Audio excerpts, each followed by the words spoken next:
May ginawa akong suitcase drum set. Maliit lang po ang setup niya.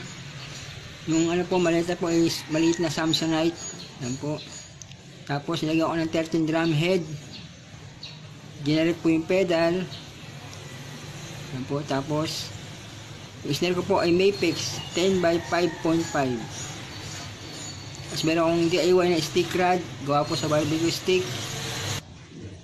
Tapos yung hi-hat ko po 13 CVT, resize po sa 12. Pwede logo na po siya. Tapos 14 Dragon Crush mula po sa Arborea. Then Silken 18 August Crush, ginagawa kong crush ride. Meron akong generic na 8 tom. Nakakamit po siya sa tom holder. Tapos nakaklam po, nakakonekta sa cymbal stand. Tapos meron akong generic na 12 tom. Ginawa ko pong floor tom. Yung mga stand lang po at yung snare at pedal ang kaya sa maleta. Ilagyan ko ng butas yung harapan ng maleta.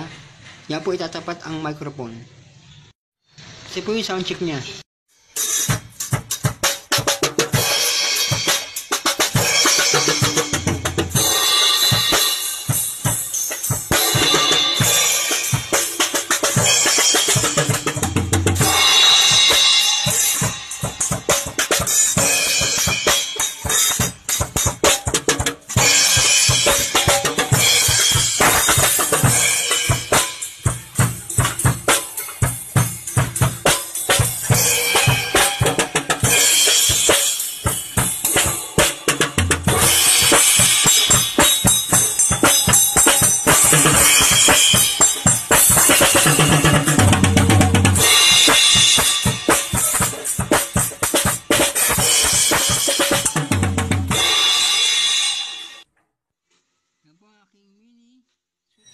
At yan po ang aking small suitcase drum set.